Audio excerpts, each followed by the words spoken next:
தோழமை சொந்தங்களுக்கு பணிவான வணக்கங்கள். அன்புடன் கேவிஎஸ். டிஓபிடி அமைச்சகம் 14/3/2024 அன்று குழந்தைகளுக்கான கல்வி அலவன்ஸிற்கான அந்த விதிகளிலே திருத்தம் கொண்டு வந்திருக்கிறது.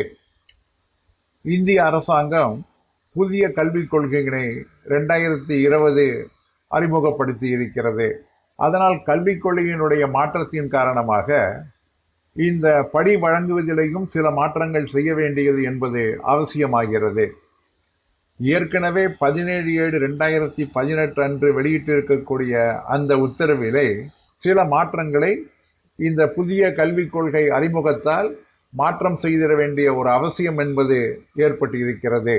இந்த புதிய மாற்றங்களின்படி சில்ட்ரன் எஜுகேஷன் அலவன்ஸ், குழந்தைகளுக்கான அந்த கல்விப்படி மற்றும் ஹாஸ்டல் சப்சிடி என்பது இனிமேல் குழந்தைகள் 1வது வகுப்பு படிப்பதற்கு 3 வருடங்களுக்கு முன்னதாகவே துவங்கி 12ஆம் வகுப்பு வரை அதனை பெறலாம் என்று இருக்கிறது.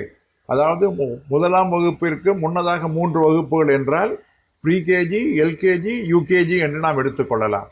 இதுநாள் வரை எல்கேஜி, யூகேஜி மட்டும்தான் இருந்தது. தற்பொழுது 3 வகுப்புகள் என்று இருப்பதனால் 1 ஆண்டுகள் கூடுதலாக கிடைப்பதற்கான இந்த வாய்ப்புகள் இருக்கிறது. குழந்தைகளுடைய ப்ரீகேஜி கூட இனிமேல் ரீஎம்பர்ஸ்மெண்ட் கீழே வருவதாக இருக்கிறது.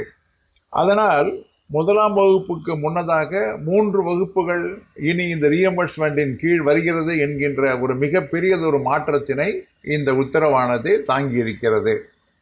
அது மட்டுமல்லாமல் இந்த புதிய கல்விக் கொள்கை அறிமுகத்தால் ஓராண்டுகள் பழைய வகுப்பிலே தங்கி படிக்க வேண்டிய சூழ்நிலை இருந்தால் அந்த ஒன் டைம் ரிலாக்ஸேஷன் என்பதும் ஒரு அடிஷனல் கிளாஸிற்கு வழங்கலாம் என்றும் இந்த ஆணையிலே சொல்லியிருக்கின்றார்கள்.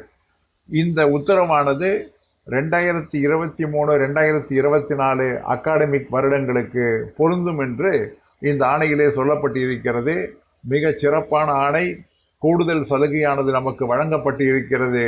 இதனை கண்டிப்பாக அனைவரும் தெரிந்து கொள்ள வேண்டும் என்று கூறி முடிக்கின்றேன். மீண்டும் சந்திப்போம். அன்புடன் கேவிஎஸ்.